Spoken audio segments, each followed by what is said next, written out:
Picture this. For 11 years straight, a guy named Nathan walked into his local coffee shop every single morning. He ordered the exact same drink, black coffee, absolutely no room for cream, and he always wore the same windbreaker with a slightly frayed cuff. Now, for 9 of those years, the barista never even learned his name. He was just, another face in the morning rush. But then, Nathan sold a small business he'd been quietly building in his garage. Within a month, wearing that exact same windbreaker with the exact same frayed cuff, everything flipped. The barista was suddenly writing his name on the cup before he even reached the counter. The owner was actually coming out from the back to shake his hand. And here's the crazy part. Physically, nothing about Nathan had changed at all. The only thing that changed was a number sitting in a bank account that literally nobody in that coffee shop could even see. Welcome to This Explainer. Today, we're not just talking about money. We're going to break down the fascinating kind of invisible ways that wealth completely alters the behavior of every single person around you. As we climb this wealth ladder today, going all the way from $0 to $25 million, I want you to keep one central, honestly kind of haunting question in the back of your mind. At what exact dollar amount do you stop knowing who actually likes you? It's a question that shadows every single step up this ladder we're about to climb, and the answer reveals a whole lot about human nature. But hey, before we start climbing, we really have to look at the ground floor. If we pull up the 2022 Federal Reserve data, you'll notice a massive glaring gap. The average American family net worth looks like it sits at a staggering $1.28 million. I mean, sounds like everyone around us is secretly wealthy, right? But the average is totally lying to you. The median, which is the actual true middle of the country, sits at just $192,000. Basically, a tiny group at the very top drags that average way up into the sky, while the typical person is left sitting there wondering why they don't feel like a millionaire. From a distance, the math just makes it look that way. Okay, let's dive into the ladder itself. We're going to track the precise shifts in human and institutional behavior at these specific net worth milestones: 0, 10,000, 250,000, 1 million, 5 million, and finally, $25 million.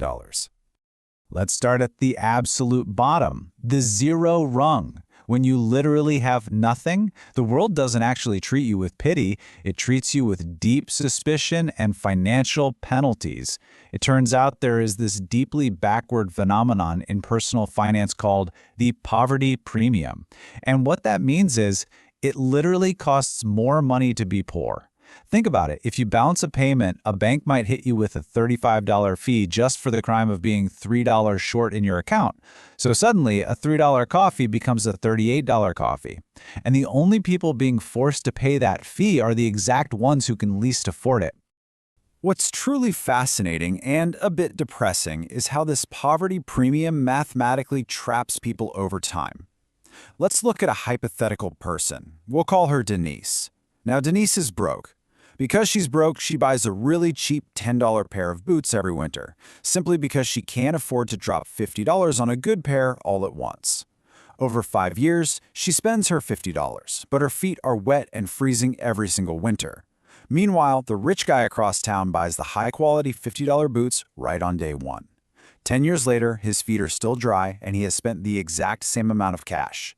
Being broke isn't just a state of having less money, it's a system where you are actively charged a tax for not having it. The system literally prices your need inversely to your wealth. Just contrast the identical act of borrowing $500. If you have wealth and a nice financial cushion, you just throw it on a credit card, pay it off at the end of the month, and the cost to you is basically zero. But if you're broke, you might have to walk into a payday lender where the annual percentage rate sits at nearly 400%.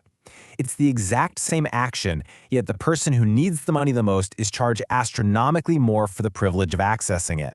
But look, the zero rung isn't just about financial penalties. It is deeply psychological. Princeton researcher Susan Fiske actually scanned people's brains while they looked at photos of individuals living on the street, and what they found was honestly chilling. For a lot of the subjects, the specific part of the brain that normally lights up when you look at another human being didn't fully switch on. Their brains were processing the absolute poorest among us less like people and more like objects. Literally, like a piece of furniture you just step around on the sidewalk. At the very bottom, you actually stop registering to others as fully human. All right, moving up to the next section, the default human. This covers the $10,000 to $100,000 mark, where you're no longer a suspect, but rather an invisible transaction being pleasantly farmed by the consumer economy.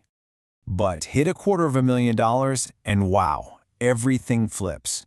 You cross what we can call the profit line. Below this line, you're costing the institution money, right? So they just shove you into an automated phone tree to make you cheaper to deal with. But above this line, you make the money. And suddenly, institutions start chasing you down.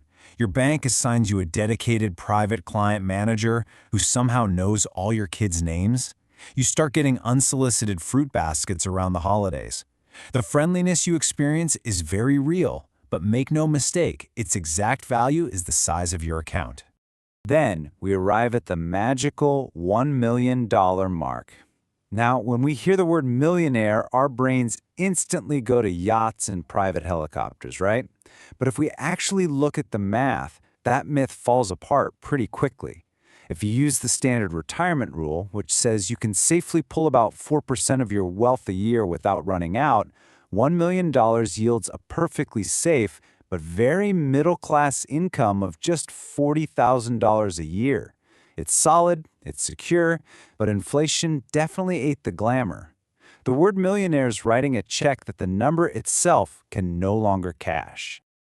And here, folks, is where the climb takes a bit of a dark turn. At $1 million, the phone calls start coming from your family. Maybe a cousin you haven't spoken to in 3 years calls you up just to catch up, but somehow ends the call pitching a new business idea. You suddenly start hearing this weird second meaning under every, "Hey, how have you been?" This builds what feels like an interrogation room in the back of your head. You literally have to begin pre-screening the people who genuinely love you for hidden motives. The money didn't necessarily make them worse people. It just made you unable to be absolutely sure of their intentions. Cross into $5 million, and the word no just completely disappears from your life. Fully booked restaurants magically find you a table. Doctors start handing out their personal cell phone numbers to you. And this brilliantly illustrates a famous study by Berkeley psychologist Paul Piff. He rigged a game of Monopoly to heavily favor one player right from the start. And what happened? The players who were rigged to win became noticeably louder. They started aggressively slapping their game pieces around the board. They even ate more pretzels from the communal bowl. And the kicker? When they won, they genuinely credited their brilliant strategy and skill. Unbroken deference literally causes you to forget that the game is rigged in your favor. You start believing you're just really, really good at walking through doors, totally forgetting that someone else is standing there holding them open for you. And the rules of society themselves physically change here. Let's compare our broke friend Denise with our new $5 million earner. If Denise's landlord illegally keeps her $800 security deposit, she basically has to swallow it. Fighting it means taking time off work she can't afford just to navigate a ridiculously complex small claims court. The system technically offers her justice, sure, but she can't afford the entry fee.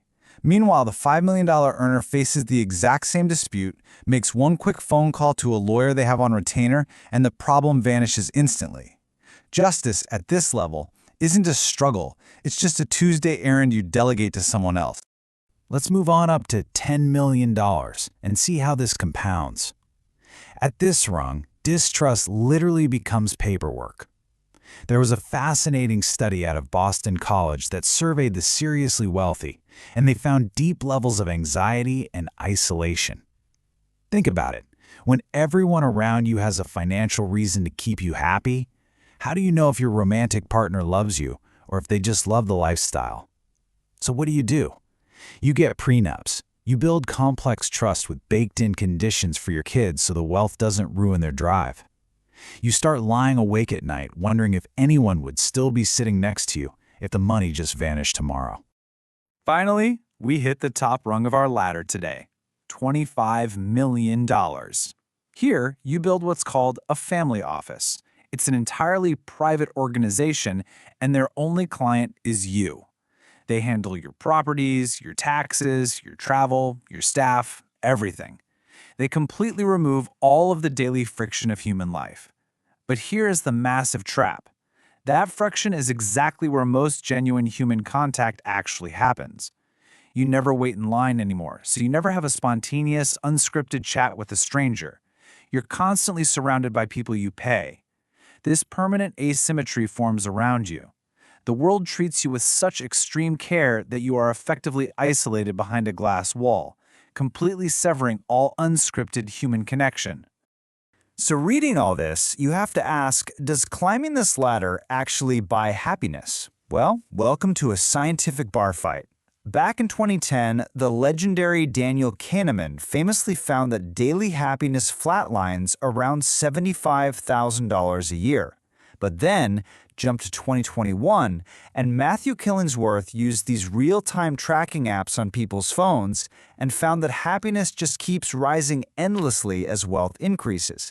Two absolutely brilliant researchers coming to two completely opposite conclusions. But here is the absolutely crucial takeaway. In 2023, Kahneman and Killingsworth actually got into a room together and published a reconciliation. And it turns out, for the vast majority of people, money absolutely does keep buying happiness. It smooths out the rough edges of life.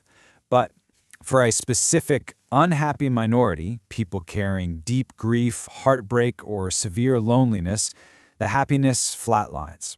Why? Because money is astonishingly good at fixing problems that are made of money. It cures the poverty premium and lets you skip the waiting rooms perfectly. But it is completely 100% useless at curing emotional wounds that don't come with a price tag. Which brings us right back to a tragic, totally symmetrical irony. Look at Denise down at the zero rung. She cannot fully trust the world because it only extracts from her. It just takes and takes through hidden fees and deep suspicion. Now look at Nathan at the $25 million rung. He cannot fully trust the world because everyone suddenly only wants to give to him, smiling just for the sake of his bank account. They sit at opposite ends of the profit line with radically different lives on a spreadsheet, yet they are left standing in the exact same emotional place, fundamentally unable to take the people around them at face value. Look, climbing this ladder to get yourself out of the poverty premium and out of those waiting rooms is a completely worthy goal.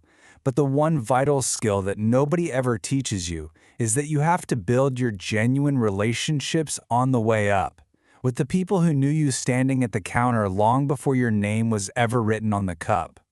Because once you're standing behind that smooth, comfortable glass wall, finding real connection is almost impossible. So I'll leave you with this to chew on.